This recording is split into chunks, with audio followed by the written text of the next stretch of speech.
Deklarasi gencatan senjata Rusia, latar belakang diplomatik, keamanan, dan militer pemerintahan Putin telah menetapkan periode gencatan senjata selama 3 hari. Termasuk hari kemenangan atas Jerman, tanggal 9 Mei. Alasan dibalik keputusan ini adalah sebagai berikut, pertimbangan diplomatik, pada tanggal 9 Mei. Presiden Tiongkok Xi Jinping dan para pemimpin dari lebih dari 20 negara sahabat dijadwalkan mengunjungi Moskow. Diperkirakan Ukraina akan menghindari tindakan militer yang dapat membahayakan Xi Jinping. Selain itu, Ukraina berencana mengundang para pemimpin Barat ke Kyiv untuk upacara peringatan. Memberikan manfaat bersama untuk gencatan senjata. Jaminan keamanan, tahun ini menandai peringatan 80 tahun berakhirnya Perang Dunia II. Dan Putin mungkin akan berpartisipasi dalam upacara di kota-kota Rusia bagian barat, yang memerlukan langkah-langkah keamanan. Strategi militer. Periode gencatan senjata memberikan waktu bagi militer Rusia untuk mengatur ulang unit-unitnya. Namun, gencatan senjata ini dianggap sebagai langkah yang menguntungkan Rusia sendiri dan tidak mungkin mengarah pada penghentian permusuhan secara permanen. Rusia sebelumnya telah menyatakan gencatan senjata sementara, tampaknya untuk menunjukkan kesediaan bernegosiasi damai, terutama untuk menarik dukungan dari pemerintahan Trump.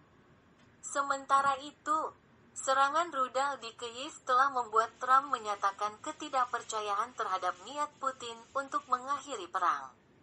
Ringkasan pemerintahan Putin menetapkan gencatan senjata selama 3 hari, termasuk hari kemenangan, yang didorong oleh pertimbangan diplomatik, jaminan keamanan, dan strategi militer.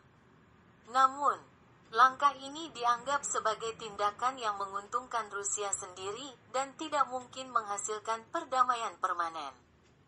Sikap gencatan senjata ini juga mungkin ditujukan untuk memengaruhi persepsi pemerintahan Trump terhadap Rusia.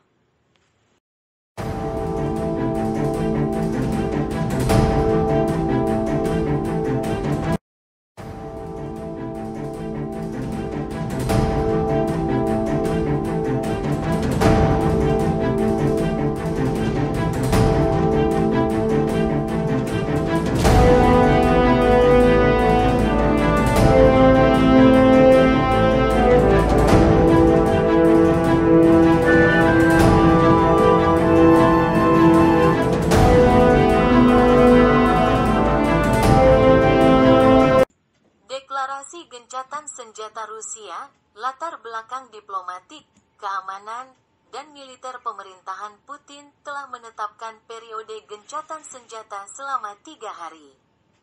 Termasuk hari kemenangan atas Jerman, tanggal 9 Mei. Alasan dibalik keputusan ini adalah sebagai berikut, pertimbangan diplomatik, pada tanggal 9 Mei. Presiden Tiongkok Xi Jinping dan para pemimpin dari lebih dari 20 negara sahabat dijadwalkan mengunjungi Moskow. Diperkirakan Ukraina akan menghindari tindakan militer yang dapat membahayakan Xi Jinping. Selain itu, Ukraina berencana mengundang para pemimpin Barat ke Kyiv untuk upacara peringatan. Memberikan manfaat bersama untuk gencatan senjata. Jaminan keamanan, tahun ini menandai peringatan 80 tahun berakhirnya Perang Dunia II. Dan Putin mungkin akan berpartisipasi dalam upacara di kota-kota Rusia bagian barat, yang memerlukan langkah-langkah keamanan. Strategi militer. Periode gencatan senjata memberikan waktu bagi militer Rusia untuk mengatur ulang unit-unitnya. Namun, gencatan senjata ini dianggap sebagai langkah yang menguntungkan Rusia sendiri dan tidak mungkin mengarah pada penghentian permusuhan secara permanen. Rusia sebelumnya telah menyatakan gencatan senjata sementara, tampaknya untuk menunjukkan kesediaan bernegosiasi damai, terutama untuk menarik dukungan dari pemerintahan Trump. Sementara itu, serangan rudal di Kyiv telah membuat Trump menyatakan ketidakpercayaan terhadap niat Putin untuk mengakhiri perang. Ringkasan pemerintahan Putin menetapkan gencatan senjata selama 3 hari, termasuk hari kemenangan, yang didorong oleh pertimbangan diplomatik, jaminan keamanan, dan strategi militer. Namun, langkah ini dianggap sebagai tindakan yang menguntungkan Rusia sendiri dan tidak mungkin menghasilkan perdamaian permanen. Sikap gencatan senjata ini juga mungkin ditujukan untuk memengaruhi persepsi pemerintahan Trump terhadap Rusia.